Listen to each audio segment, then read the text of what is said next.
Merci d'avoir cliqué sur la vidéo. Si mon travail te plaît, n'hésite pas à liker, partager et à t'abonner, bien sûr. Et pour le reste, j'espère que la vidéo te plaira. A plus. Bonjour à toutes et à tous, c'est Stélé78, j'espère que vous allez bien les amis. Alors aujourd'hui je vais vous faire un résumé global de la Gamescom 2023. J'ai attendu de pouvoir jusqu'à la fin ce que ça allait donner. Et je reste sur mon idée que c'était moyen quoi. Le premier jour, je me suis dit est-ce que je vais me faire chier à faire une vidéo alors qu'il y a encore 2 jours derrière, en sachant que j'ai pas trouvé que c'était marquant. Je dis pas que c'était mauvais, mais on va dire que ça a manqué de surprise. Parce qu'en gros, il y a eu quelques annonces de jeux auxquels on ne s'attendait pas, mais dans l'ensemble, ça a été des jeux qu'on savait qu'ils sortiraient. C'est juste, pour la plupart, on a eu des nouveaux trailers ou des dates de sortie, mais ça a manqué pour moi réellement de nouveautés et de hype, tout simplement. Donc je vous en parle tout de suite. C'est mon avis subjectif. Il y a quand même eu des bonnes choses, hein, rien à dire. Mais dans l'ensemble, voilà, il n'y a pas eu vraiment de surprise, même si certaines m'ont plu. Je vous en parle tout de suite.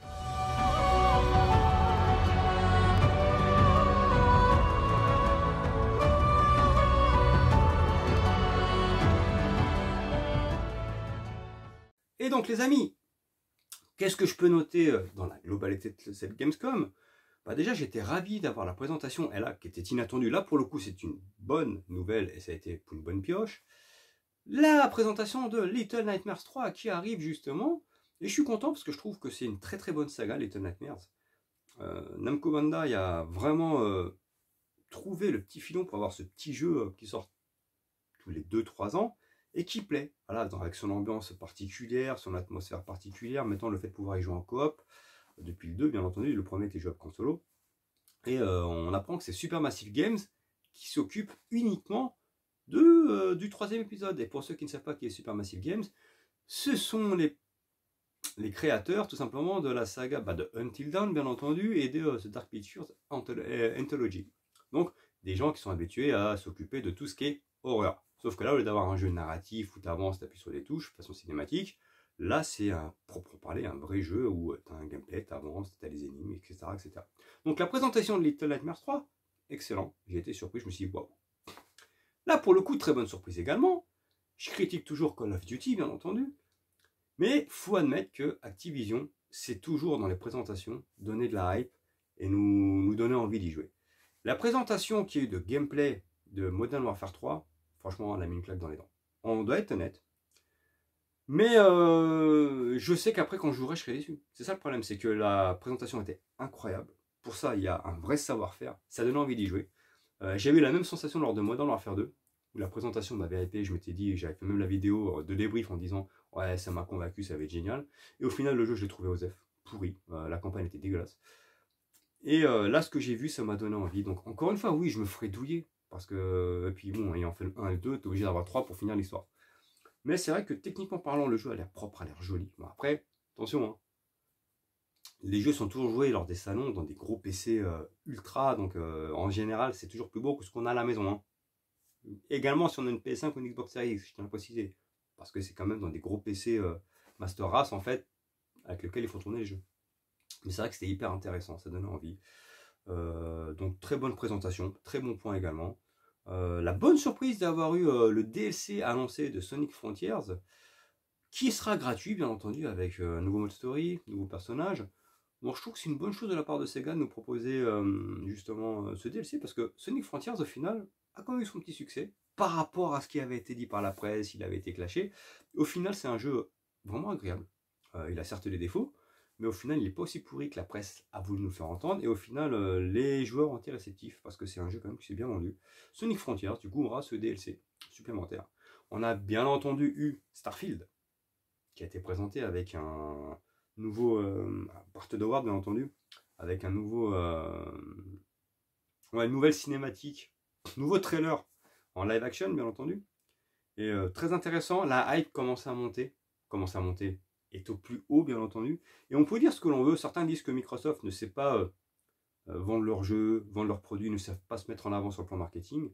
Ça a changé quand même, parce que depuis des mois, voire depuis 2 ans, on va dire, dites-moi ce que vous voulez, c'est Sony qui a perdu le mojo en fait du marketing, et c'est Microsoft qui est en train d'être agressif et de faire un marketing comme il faut.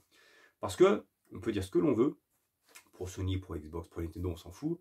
Là, on parle en tant que gamer, passionné, bien entendu. il faut admettre une chose, c'est que Starfield, en termes de communication, Microsoft fait un sans faute. Le jeu, hype comme pas possible. Pour preuve, hein. Voilà, sur Amazon, les Xbox Series X sont en train de se cartonner. Il y a également eu un article, alors est-ce que c'est vrai ou pas? Là, je troll, on verra, je sais pas si c'est vrai. Mais apparemment, des gens auraient vendu leur PS5 pour acheter des Xbox Series parce qu'ils en peuvent plus d'attendre Starfield, etc., etc. Sur ce dernier point, je troll. Je sais pas si c'est vrai ou pas. Mais ce qu'on ne peut pas nier, bien entendu, c'est qu'il y a une hype envers Starfield, il y a une attente. Et sur le plan marketing, Microsoft fait ce qu'il faut parce que justement, le jeu en dévoile petit à petit, sans trop en montrer. Et nous, en tant que joueurs, je vous dis, peu importe le support, on a juste envie de prendre la manette et d'y jouer. Et c'est un sans faute sur le plan marketing de la part de Microsoft, parce que Starfield est en train vraiment d'être l'un des jeux les plus désirés de ces 10 dernières années. Je crois que franchement, ça doit faire depuis 10 ans que j'attends pas un jeu autant que Starfield. Jusque-là, tu as toujours des jeux, ouais, ça me dit bien et tout. Mais là, vraiment, d'être hypé, d'être pressé d'y jouer, ça fait des années que ça ne m'est pas arrivé. Franchement, génial. Donc, une belle présentation. On a ensuite eu, ça, je vais même pas faire voir d'image, mais on a eu Zack Snyder qui est arrivé. J'adore Zack Snyder, bien entendu, pour présenter son nouveau film qui arrivera sur Netflix, bien entendu. Mais à la fois, il y aura un jeu. Voilà tout. Donc, ouais, c'est cool. Mais pour moi, c'est hors contexte par rapport au gaming, même si ça peut se comprendre parce qu'il y aura un jeu dérivé de ce film. Donc, ok. D'ailleurs, il a annoncé, Zack Snyder, c'est marrant, qu'il aimerait faire un film, un vrai film, Gears of War. Là, par contre, ça peut être intéressant. On sait qu'il y a une série qui va arriver sur Netflix, mais un film Gears of War by Zack Snyder, je me frotte les mains. C'est un gars que j'adore. Zack Snyder, il est incroyable dans tout ce qu'il fait. Je trouve qu'il y a toujours quelque chose de différent par rapport aux autres metteurs en scène, aux autres réalisateurs. Donc, on verra. Donc, dans l'ensemble, il y a quand même eu des bonnes choses. Il y a eu la présentation du jeu Robocop.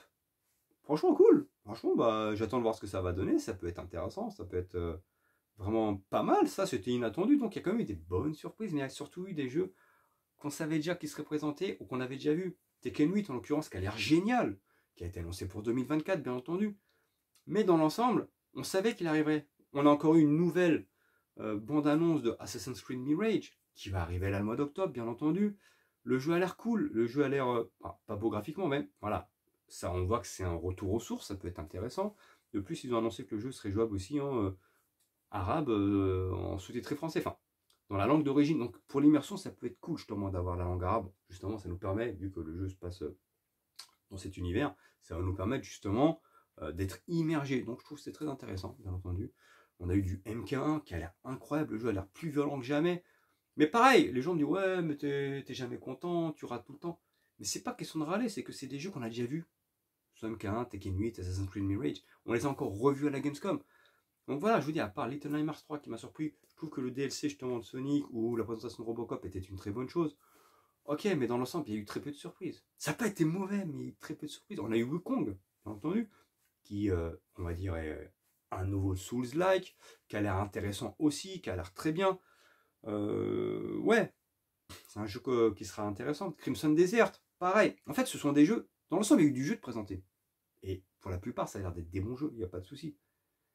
Mais il n'y a pas eu, comment dirais-je, ouais, réellement de surprise. C'est juste ça. Mais avant de faire ma vidéo, plutôt que de la faire sur le premier jour, j'attendais d'avoir les 3 jours complets afin de faire un global. Je trouve que c'est beaucoup plus intéressant, les amis, tout simplement. Du coup, il y a eu la confirmation que Stalker 2 sortirait, du coup, en 2024. Alors, avec un petit gameplay à la clé. Trop marrant, vous allez le voir, là, pendant que je vous parle, hein, de Phil Spencer, bien entendu. Et le mec, il est trop marrant parce que Phil Spencer ou pas, il y a Todd Howard aussi, ils sont là, quand même, des légendes. Et le mec, il dit, il faut arrêter parce que j'ai très faim. Ouais, franchement, celle-là, elle est énorme. De toute façon, je vais la mettre en fin de vidéo. Voilà, je ne vais pas vous la mettre là, je vais la mettre en fin de vidéo. Quand la vidéo va se terminer, je vais vous mettre 2-3 choses concernant Phil Spencer. Vous allez voir pourquoi Microsoft aujourd'hui a le vent en poupe et pourquoi l'image de Microsoft est au plus haut et l'image de Sony se dégrade. La différence des présidents. On a un Jim Ryan qui est inexistant, qui ne joue pas aux jeux vidéo, c'est juste un investisseur. Et on a un Phil Spencer qui joue, qui est un gamer, un passionné comme nous les gars. Je vous dis, peu importe le support, qui est passionné et qui, en plus, va poser avec des fans, va leur parler, va les mettre, va les rassurer, voilà, va les mettre à l'aise, va poser avec eux avec le sourire. Voilà, c'est un gars proche de nous. C'est un joueur qui parle à d'autres joueurs. La différence est là. On a une société comme Microsoft qui est de l'argent, bien entendu, à la fois montre ce côté humain, ce côté familial. On a Sony qui maintenant garde ce côté un peu bourge, un peu pet sec, un peu on est meilleur que les autres. Et c'est l'image de Jim Ryan, c'est l'image de Sony. C'est pour ça que Sony est en train de se dégrader. Les gars, arrêtez de me traiter de anti-Sony, ça n'a rien à voir. Il faut juste se rendre compte, avoir les yeux pour se rendre compte que l'image de Sony se dégrade. Ils veulent se prendre pour Apple. Tout ce qu'ils font, c'est de la merde. D'accord? Leur PlayStation Portal, là, qui n'est pas vraiment une console portable, à 220 €. Et les gens n'ont pas fait gaffe, mais pour jouer avec, tu es obligé d'acheter les écouteurs spécial Sony, parce que maintenant, il faut que ce soit lié. En gros, il va faire comme Apple. Pour jouer à des produits de Sony, tu es obligé d'acheter des produits Sony. Tu peux pas te prendre n'importe quel casque, qui sera à 150 €. C'est-à-dire, si tu veux jouer, tu veux être bien, tu veux jouer à ta PlayStation Portal avec le casque, pour être bien, pour pouvoir emmerder ta femme, tes enfants quand tu joues sur le canapé ou sur les chiottes, ça va te coûter 400 €. Je l'invente pas, il suffit d'aller voir les prix sur internet. C'est pas possible. Sony ne pourrait pas faire ça. Pour le coup, Microsoft, ils ont peut-être beaucoup plus d'argent que Sony, mais permettent aux joueurs, leur laisse le choix. Tu peux prendre les écouteurs que tu veux pour jouer sur Xbox. Ça marche. Ça marche. Tu as ce cloud gaming. Ça marche. D'ailleurs, une question a été posée à Phil Spencer. Allez-vous faire une console portable? Qu'a répondu Phil Spencer? Non, pas d'intérêt. On a déjà le cloud gaming. Les joueurs peuvent déjà jouer à nos jeux via cloud. Pourquoi ferions-nous une console portable alors que déjà c'est le cas en jouant avec l'appareil de votre choix, tablette, en l'occurrence, smartphone, ce que vous voulez, à partir du moment où il y a du cloud. Donc en fait, il y a déjà la possibilité de jouer en mode portable sur Microsoft. La réponse de Phil Spencer a été cash. Je trouve que c'est une bonne réponse. Non, on le fait déjà. On ne va pas faire une console portable alors que déjà les gens peuvent jouer en portable via le xCloud, tout simplement. Mais oui, il y a une différence d'image. Je suis désolé, ça peut plaire ou ne pas plaire, mais on sent une société, une entreprise qui pense à ses joueurs. Bien sûr qu'il y a du business. Je dis pas que tout est rose. Hein. Je dis pas que Microsoft c'est les good guys et Sony les merdes. Que ce soit toutes les entreprises, y compris Nintendo, c'est du business. Mais il y a quand même une entreprise qui semble être plus proche des joueurs, qui donne plus cette image familiale, cette image de pouvoir accéder à leur contenu. Microsoft, en l'occurrence, si tu n'as pas la PlayStation 5, tu peux jouer à Starfield. Il suffit de prendre l'abonnement Game Pass et d'y jouer soit en xCloud, bien entendu, soit avec les télés connectées, tu peux jouer sur ta télé. Il suffit juste d'acheter une manette Xbox, tout simplement. C'est quand même moins cher que d'acheter une PS5. C'est ça que j'essaie de vous expliquer. Donc, il y a quand même une ouverture sur le public de la part de Microsoft, là où Sony est en train de restreindre le public. Il faut que tu achètes que leurs produits. Ils veulent faire comme Apple. C'est, à mon sens, une grande erreur. Une grande erreur. Parce que le coût de la vie augmente. Tout devient très cher. Aujourd'hui, si tu joues chez Sony, mon gars, t'es dans la merde. Parce qu'en jouant chez Sony, tu seras limite obligé de rester chez Sony. Tu peux même plus te permettre d'aller chez Microsoft ou chez Nintendo pour, en tant que gamer, jouer un petit peu à tous les genres, à tous les univers. Alors que quand tu es chez Microsoft, tu peux. Tu peux à la fois être joueur Xbox, d'accord? Mais, allez, tu peux essayer de jouer ou à Nintendo ou à PlayStation, mais le contraire est compliqué. Parce que Sony veulent uniquement garder les joueurs chez eux, en fermant les portes ailleurs. C'est ça que j'essaie de vous expliquer. Alors c'est pas évident d'expliquer, parce que j'essaie de parler doucement, parce que je sais qu'il y en a encore qui vont me rentrer dans le lard, même si je m'en bats les couilles, hein, on va être honnête, mais j'essaie d'expliquer calmement. Microsoft veut ouvrir, veut s'ouvrir au monde, d'accord? T'as une PlayStation 5, tu veux jouer à Starfield, pas de problème. Tu prends l'abonnement Game Pass, tu joues en xCloud. C'est pas compliqué. Même sur ton smartphone, en fait. C'est juste une manette Xbox qui sera en Bluetooth, ou sur ta tablette, ou même sur ton PC, mon gars. Tu prends juste l'abonnement. On a tous un PC aujourd'hui. Tu prends l'abonnement Xbox Game Pass Ultimate avec une manette, tu peux jouer à Starfield. Tu n'es pas bloqué à être obligé de racheter la console. C'est ça que j'essaie de vous expliquer. Donc il y a une ouverture. Là où Sony cloisonne. C'est l'erreur. C'est une grosse erreur pour moi. Là où aujourd'hui, le marché du jeu vidéo fait que, c'est déjà le cas avec Netflix, Paramount+, Disney+, Aujourd'hui, nous sommes amenés à consommer beaucoup de dématérialisés, d'accord? Les jeux en boîte, même si je suis collectionneur, vous le voyez derrière moi, vont être amenés à disparaître. Donc, il ne faut pas être archaïque. Sony, sur ce plan-là, est archaïque. Il garde encore ce côté, ouais, pour les vieux gamers, Sauf qu'à un moment donné, il va falloir s'ouvrir. Et Microsoft a tout compris sur ce plan-là. Ouverture. Via le dématérialisé, tout le monde pourra en profiter. Voilà tout. Alors, c'était pas pour vendre Xbox, mais j'essaie d'expliquer pourquoi je suis plus Xbox que Sony. J'ai quand même eu jusqu'à la PS4, mais pour moi, c'est depuis la PS5, là, que vraiment l'image de Sony s'est dégradée, et ils montrent à quel point ils ne respectent pas leurs joueurs. Tu ne peux pas avoir une PlayStation Portale et obliger le joueur à acheter ton casque à 150 €, ce qui revient à 400 balles quand même, pour jouer sur les chiottes. Laisse le choix aux joueurs. Laisse le choix, c'est tout ce que je dis. Voilà tout. Après, chacun juge. Mais bon, dans l'ensemble, maintenant, on revient à la Gamescom. Je suis désolé, je me suis écarté du sujet. C'était pas si mal. C'était pas exceptionnel, mais pas si mal. Mais il y a eu très peu de nouveautés, très peu de choses qui, réellement, ont été emballantes. Mais il y a quand même eu des bonnes présentations. Voilà tout. Je vous ai parlé en gros de ce qui m'est venu là, ouais, sans note. Hein, voilà, c'était. De toute façon, la plupart des jeux vont bientôt arriver. Hein, donc, il n'y aura plus. Chacun aura le choix de jouer à ce qu'il veut, tout simplement. Maintenant, je vous laisse sur une photo de Phil Spencer, une vidéo de Phil Spencer pour rigoler, et vous allez comprendre pourquoi je vous parle de différence de point de vue entre Microsoft et Sony vis-à-vis des joueurs. Tout simplement. Ciao. Yeah, that's out. Yeah, it's on here too. It's on really not. Okay, thank you. I just texted about.